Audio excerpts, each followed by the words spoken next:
Estamos aqui hoje em mais um programa Café de Negócios e hoje eu trouxe para vocês aqui um cara incrível, com uma história sensacional. Mulherada, ele é designer de sapato. Eu estou aqui com o Rico Machado. Rico Machado, seja muito bem-vindo. Obrigado pelo incrível, Érica. É muito bom ter você aqui, né? E não é incrível? Olha a verdade, quem faz sapato, se sapato já é incrível, e o designer de sapato? Incrível mesmo. Rico, conte para nós um pouco sobre a sua história. A intenção de trazer você aqui no nosso programa é que inspire as pessoas lá de casa a histórias de superação, a histórias fantásticas como a sua. Então, para que as pessoas lá de casa possam conhecer um pouquinho mais sobre você, sobre o seu trabalho, fala um pouquinho para a gente, quem é o Rico Machado? Obrigado pelo convite, é uma honra estar aqui, viu, Érica? Na TV também, de tu aqui. Rico Machado é um rapaz que nasceu no interior de São Paulo, né? A gente estava até conversando, o interior é que lança grandes pessoas, grandes né? pessoas. Sempre nas entrevistas perguntam, você nasceu no interior? Então, eu nasci no interior, numa cidade chamada Itapeva. Ali, na cidade, metade da minha família era da minha mãe, metade do meu pai, conhecia todo mundo. Ali eu vivi a minha infância muito legal. Nasci como caçula de 4 filhos, de 4 irmãos. Todos homens, Rico? Não, duas irmãs e eu e meu irmão. Somos 2 e 2. E numa família legal, porém cheguei ali meu pai era aviador, era empresário do ramo de avícola. Então, mais ou menos eu teria um futuro na aviação ou na avícola, né? Meu pai fazia acrobacia de aviões, ele era instrutor da Escola Piper de Aviação em São Paulo. Que bacana. Fazia acrobacias, era um herói meio da cidade, assim. Com 5 anos eu perdi ele no acidente de carro. Você vê que ele tinha se acidentado de avião, tinha várias vezes, não foi uma só, mas um acidente de carro tirou a vida dele. E deixou minha mãe viúva com 34 anos e com 4 filhos, uma empresa e muita demanda. Puxa vida. Eu falo que a minha mãe é a minha maior inspiradora, porque ela teve uma intensidade de vida para cuidar dos 4 filhos em idades diferentes que foi muito inspiradora. E ali, a minha irmã mais velha casou, né? Eu estava ali naquele contexto, fiquei muito amigo do meu avô, que era o pai do meu pai, dono de jornal, era o jornal da cidade, e gostava muito de conversar com ele no final de semana, e com 10 anos eu perdi meu avô também. Puxa Então vida. foi um outro baque que foi me desenhando, né, de certa forma. E seus irmãos, qual a diferença de idade entre vocês, Rico? Você tinha 5 anos quando seu pai faleceu? Meu irmão tinha 11, a minha outra irmã 12 e a outra 13, 14. 13 para 14. Eu era bem a rapa do tacho, como minha mãe sempre diz, né? E depois, quando você tinha, com 10 anos... Com 10 anos, meu avô faleceu. Seu avô faleceu também. Meu avô faleceu. E eu até no dia que ele faleceu, eu estava com ele até à noite. Na manhã eu acordei com a minha mãe avisando que ele tinha falecido. Foi também um baque. Mas ali, como criança, não entendendo muito o que estava acontecendo, porém, logo depois minha irmã também casou. Minha irmã casou e com um cara que trabalhava com sapato na cidade. E logo eles mudaram de cidade e foram morar em outra cidade. E com 12, 13 anos me convidaram para morar com eles. E que cidade era, Rico? Rio Claro. Rio Claro. Já era uma cidade um pouco maior que Itapeva. Itapeva tinha por volta de 20, 30 mil habitantes. E Rio Claro já estava perto de 200 mil habitantes. E ali foi minha juventude. Foi muito legal. Aprendi, desde o estoque da loja, aprendi a trabalhar numa loja de sapato desde os 13, 14 anos. Então sempre você esteve envolvido com a história do sapato? Do sapato. Ali foi minha formação. Antes até de trabalhar, quando eu ia passar férias na casa deles, eu já mexia no estoque, brincava na loja, eu sempre estava junto ali. E ali aquilo me formou, com 15 anos já era, quando substituía o gerente ia ficar de férias, eu ficava no lugar do gerente, com 14 vendedores na loja. Então assim, fui muito proativo, sempre não querendo fazer só aquilo que me mandavam, buscava fazer coisas diferentes daquilo, muito mais do que me mandavam. Nessa época você estudava também? Estudava também. Estudava, às vezes eu ia trabalhar às 4 da manhã na loja, porque eu controlava o estoque. Puxa. Ficava até às 7 e ia para a escola para voltar à tarde. Eu trabalhava no período da tarde, mas quando eu estava um pouco atrasado, eu ia muito cedo para trabalhar e voltava à tarde. Mas assim, foi crescendo degraus ali. E ali naquele meio, né, não era só a loja, as pessoas nos visitavam. vendedores de sapato, fabricantes, e sempre olhavam para mim do jeito que eu trabalhava, né? Foi uma época muito boa. Entendi. E, Rico, você é uma criança, como é que você lidou com essas perdas? Olha... Ou você fez disso algo diferente. Para virar o jogo? Sempre eu era muito tímido. Nessa época eu lembro muito bem que a professora pedia para alguém na lousa, pela minha timidez, eu falava assim, se eu for tímido a vida inteira, eu não vou ser ninguém. Isso eu tinha na minha consciência, né? Eu sempre fui muito consciente, mesmo dos meus defeitos, né? Então eu precisava mudar das minhas fraquezas e eu precisava equilibrar tudo isso. Então, nessa consciência, eu pedia para ir na lousa para tirar um pouco da timidez. A minha mulher fala assim, não é nada tímido hoje, né? Porque eu comunico bem, mas eu era muito tímido, travado. E isso, essas perdas me fizeram ter que ir sozinho, né? A minha mãe tinha as demandas com os irmãos mais velhos, né? E eu ali, meio um pouco sozinho, eu não tinha muito amigo para brincar, eu brincava sozinho, eu fazia minhas coisas sozinho.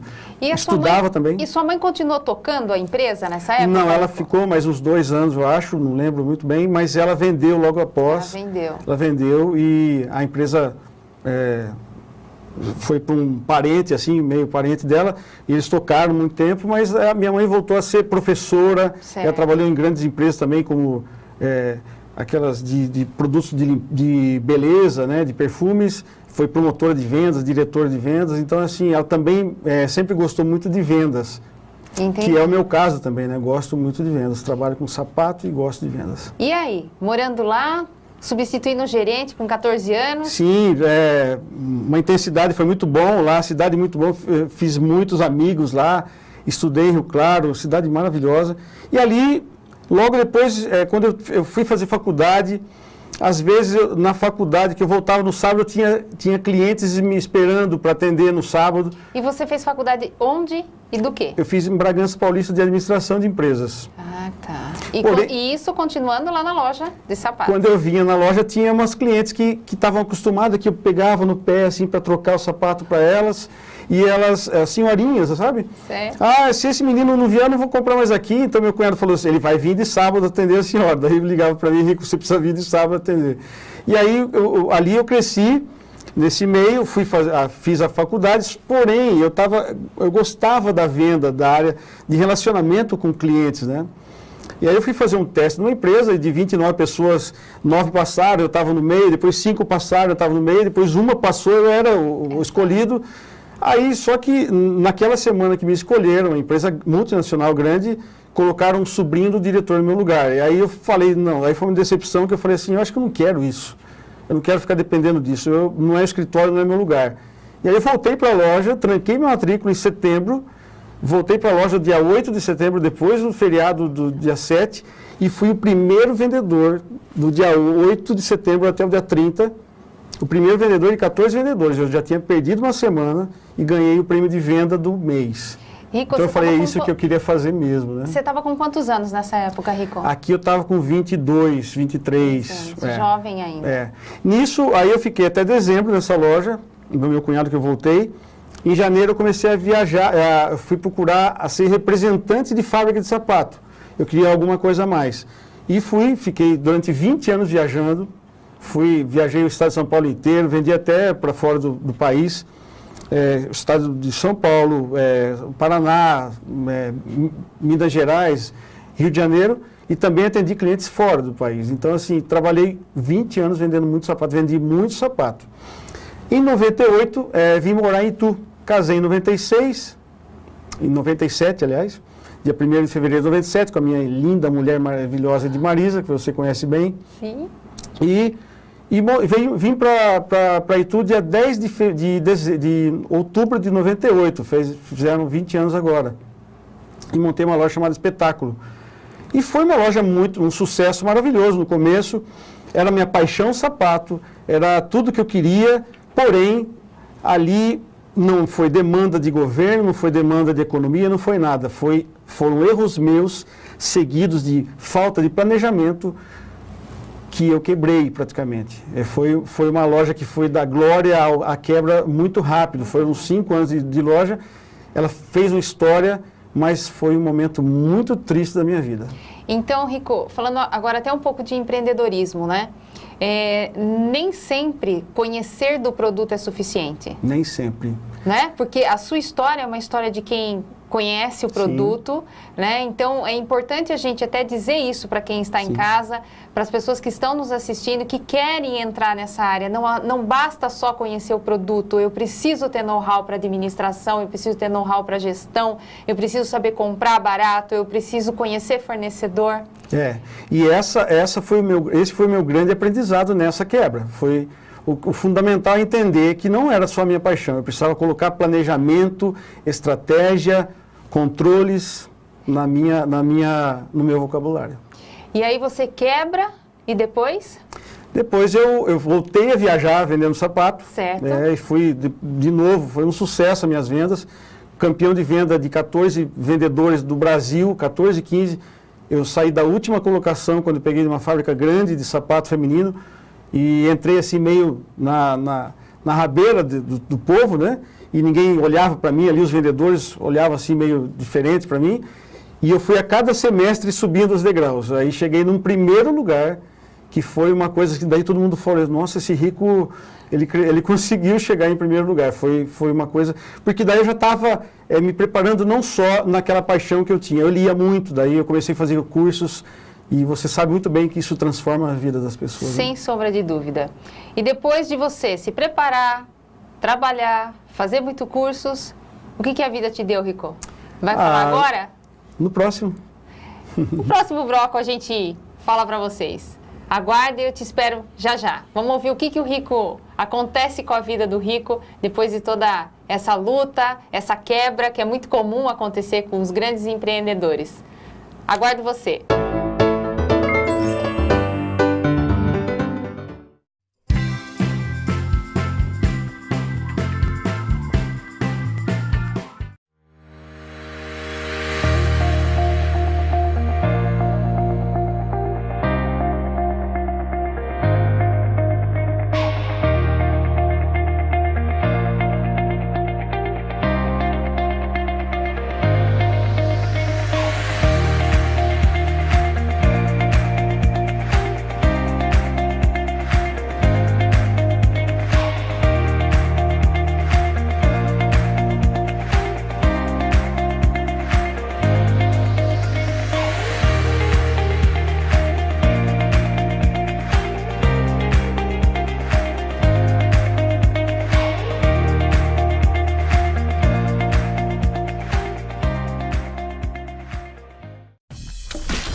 Estamos de volta no mais um bloco do programa Café de Negócios e eu estou aqui com o Rico Machado, designer de sapato, com uma história incrível pra gente.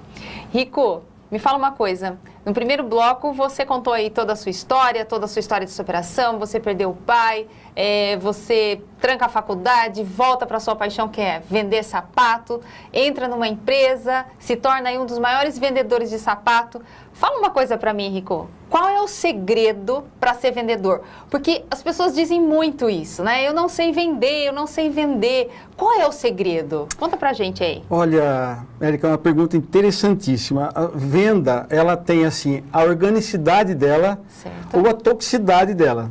E as pessoas mistificam muito o processo de venda, dizendo assim, eu preciso de técnica, eu não sei vender, eu preciso de um curso. E venda nada mais é do que a organicidade da sua educação.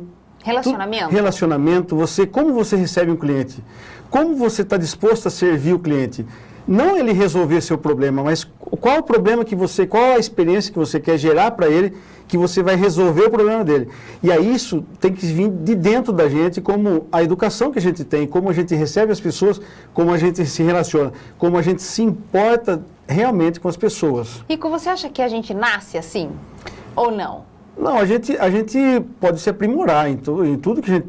técnicas é importante, os cursos de venda são importantes. Mas a primeira coisa que me vem na cabeça agora é assim, muitas pessoas falam que a gente carece de bons exemplos. Eu acho isso uma frase mentirosa, porque assim, você é um exemplo, Érica. Aqui tem pessoas que são exemplos em suas casas. Eu vejo tantas entrevistas no seu programa de pessoas que são exemplos. O que as pessoas não querem é tomar a proatividade de ser exemplo. Querem terceirizar esses exemplos. E nessa de terceirizar exemplo, muitas vezes elas não se relacionam com pessoas. Por medo de relacionamento, elas têm medo de vender. Hoje a gente vê muita pessoa errada, no lugar errado, trabalhando e executando funções que não estão de acordo com o seu perfil. Já que a gente está falando de atendimento aqui, eu acredito que tanto você, quanto eu, quanto aí os nossos telespectadores, todo mundo já deve ter sido mal atendido uma vez na vida. E eu acho que todo mundo tem uma história para contar sobre isso, né? Como é difícil isso, né, Rico? Porque a gente chega numa loja, a gente chega num restaurante para ser atendido, você vai lá porque você precisa daquele produto, e aí por trás eu tenho toda uma estrutura, um empreendedor que se dedica, que investe, que contrata profissionais para fazer aquela determinada função, e você chega lá e você é muito mal atendido. A que você atribui isso, Rico? Por que tanta dificuldade, né? E isso é comum, você vai em qualquer meio, seja na empresa privada, seja para comprar um sapato, seja no órgão público, em qualquer lugar você encontra pessoas mal-humoradas e que detestam aquilo que fazem, e isso acaba replicando no cliente. Eu creio que numa cultura da empresa. A cultura, é claro que às vezes ela não atinge o outro lado, que é o vendedor, por exemplo. Se a empresa tiver uma cultura de bom atendimento, que nasce lá de cima, porque assim, antigamente o cliente servia o vendedor servia o gerente e o gerente servia o dono do negócio. Certo. Hoje não, o dono serve todo mundo, serve o gerente serve o vendedor e o vendedor serve o cliente. E quem não está nessa cultura nova vai ficando para trás. Porém, eu vejo grandes empresas, aliás, a maior empresa de roupa do mundo, ela tem uma cultura, é quase uma religião de bom atendimento, porque o dono da loja não vai estar nas 9.000 lojas que ele tem. Ao mesmo tempo. Então, assim, ele gerou uma cultura e as pessoas compram essa cultura, porque os primeiros vendedores é o gerente, é o diretor, ele vai vender a ideia dele. E se ele vender bem vendido, ele vai passar para o de baixo e até chegar no cliente, ele vai vender aquela ideia de bom atendimento. Porém, a gente tem que fazer a meia-culpa, né? O vendedor tem que prestar atenção que hoje você ter um emprego, você ter um trabalho que leve sustento para a sua casa, é um motivo de grande gratidão. Sim. E só por isso já deve ser uma felicidade trabalhar. Sim, e eu vejo também essa questão dos colaboradores hoje, né? Uhum. De enxergar o seu patrão, né? Enxergar, eu nem gosto muito dessa palavra, o patrão em si, né?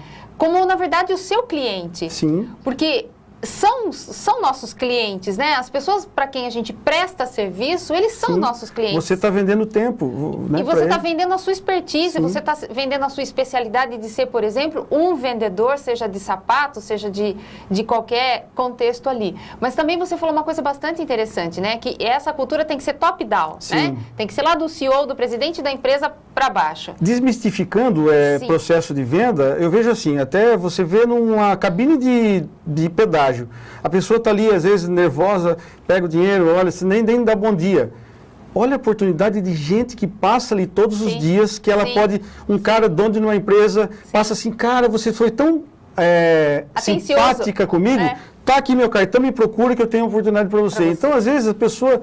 Ela não acha, ela se acha que está no pior lugar e de repente não é o pior lugar, né? Ela tá o melhor lugar que ela tem. Uma grande oportunidade. Mas, Rico, termine de contar a nossa história, porque eu estou aqui ansiosa para saber. E aí você volta, tranca a faculdade, volta para a loja, né? Bate meta, casa, entra na empresa. Vem para Itu, né? Vem para Itu, se torna o top do vendedor. E aí? Aí eu venho para Itu e monto a loja. Quebro, dá aquela... Não foi uma quebra, mas foi quase uma quebra, que eu considero uma quebra, foi difícil.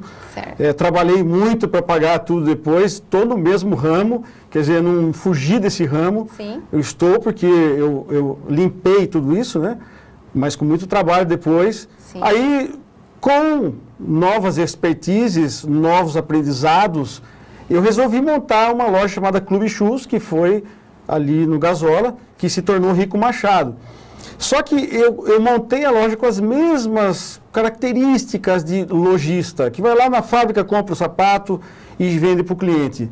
Aí eu percebi em 2014, 2 anos depois que eu abri a loja, que isso também me levaria a um momento difícil. Certo. Por quê? Eu percebi que eu estava fazendo a mesma coisa. Aí entrou o design que eu tinha feito em 2007. Eu fiz design de sapato para vender melhor nas fábricas de sapato que eu estava. Então, estudar faz parte do processo? Faz parte do processo. O estudo me abriu portas que eu nunca imaginava e na hora que eu não imaginava, não pensava. E nesse momento eu procurei um dos melhores fornecedores, porque eu gostava do produto dele como qualidade, mas não gostava do design. Aí eu liguei para ele, posso dar palpite no seu design? Ele falou, Rico, puxa, pode vir, claro. Aí eu fiquei uma semana em Jaú, fiz uma coleção maravilhosa, e até além de trazer para a loja, eu saí vender também para os meus clientes que eu já tinha, e foi um sucesso de venda fora e aqui também. E aí eu coloquei meu nome, Rico Machado. Então hoje você assina como Rico Machado, seu sapato? Assino como Rico Machado, e foi engraçado que eu fui num processo de coaching, fui me formar em Miami, e eu nem imaginava que isso ia acontecer, a minha loja chamava Clube. E eu estava nesse processo de criar o sapato e fazendo coach, treinando minha vida também, né? Certo. Porque eu sabia que não podia parar, o treinamento nunca para.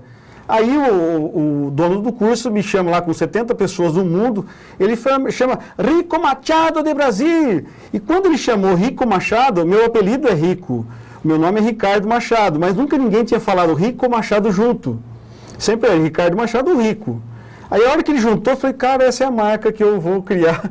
Nem ele sabia que ele estava me ajudando na marca. Então, assim, fazendo um curso que não tinha nada a ver, me linkou à minha marca que eu tenho hoje, registrei e tudo. Então, assim, e foi o que eu criei nisso, Érica, foi muito interessante. O lojista, a maioria das vezes, o empresário, ele se coloca numa dimensão. Ele não ouve nem a dimensão do cliente dele. Certo. Então, assim, eu criei a segunda dimensão de abrir um canal mais forte com o cliente, mas também a terceira dimensão, que é ter o stakeholder, que é o fornecedor, muito bem linkado a mim, para eu fazer aquilo que o cliente quer. Certo. Então, tem a dimensão do cliente, a dimensão do lojista e o grupo ali que trabalha comigo, o time, e também a dimensão do fornecedor. E isso me trouxe até aqui, nos piores momentos de economia, nós conseguimos um pouco crescer e manter a nossa loja, há 6 anos já está aí. 6 anos isso. A gente pode resumir isso com uma única palavra, né, Rico? Eu diria que é o relacionamento. Relacionamento. Conexões. A importância do networking, a importância de não se fechar a porta e não desistir. Não desistir. Eu posso falar de um curso também que eu fiz há uns anos atrás, que ali, treinamento de pessoas, e ali eu conheci uma pessoa que estava meio de olheira, sabe aquela caça-talentos ali? Sim. E ali me conectei com ela numa coisa que nunca imaginava. A gente fez um grupo juntos, tinha ali 200 pessoas e ela ficou comigo 4 dias em 6 pessoas ali naquele grupo. E ela me convida esse ano para fazer parte de um livro com os 32 melhores palestrantes do Brasil. Que bacana. Assim, foi uma honra para mim. Foi lançado agora na Livraria Cultura, semana passada. E também estou desenvolvendo, aliás, já escrevi e está desenvolvendo na editora o meu livro pessoal, meu livro que é sou autor sozinho. Então, assim, aí voltou o jornalismo daquele meu avô que tinha jornal, né? Você vê que aquela raiz ali... Sim. E tudo isso para inspirar pessoas, contar a minha história, que inspire as pessoas para não desistirem, para perseverarem naquilo que fazem.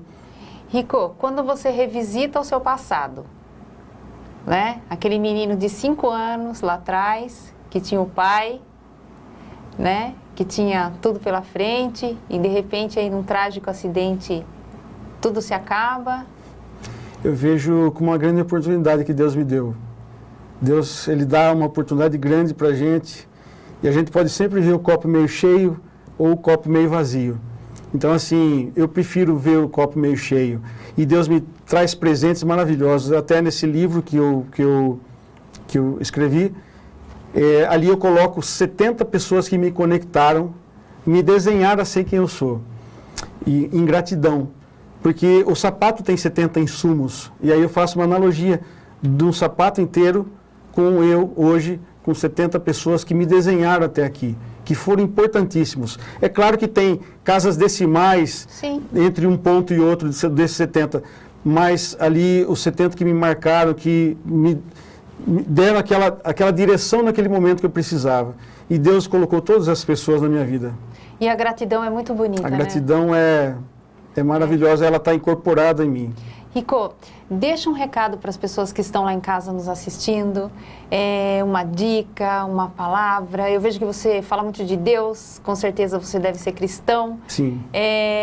Fala alguma coisa para o pessoal lá de casa, deixa uma mensagem para eles que estão te assistindo. Nós reclamamos muito da vida, nós colocamos culpa nas pessoas, terceirizamos problemas, mas quando a gente se conhece, o autoconhecimento e a consciência de quem somos, vai trazer o seu papel de protagonismo no nosso país, na sua cidade, na sua família. Então, assim, nos negócios principalmente, né, Érica? Sem dúvida. E aí você descobrindo o seu papel, você vai descobrir quão especial você é e quão maravilhoso é o propósito de Deus na sua vida. Essa é a mensagem que eu quero te passar a quem está assistindo. Rico, muito obrigada. Um prazer enorme falar com você. Realmente uma honra estar aqui, Érica. Você é uma pessoa que inspira, com uma história maravilhosa. São pessoas que a gente guarda no coração da gente, porque é muito bom quando a gente fica lá querendo desistir, a gente lembra da história do Rico e aí a gente continua mais um pedacinho. Obrigado. Obrigada, viu? Deus abençoe. Amém, você também. Pessoal, essa é a história do Rico Machado. Tenho certeza que vocês gostaram, tenho absoluta certeza que vocês se inspiraram, ouviram todos os segredos dele para chegar até aqui. Eu te espero no próximo programa com novos empresários, novas histórias incríveis. Nos veremos.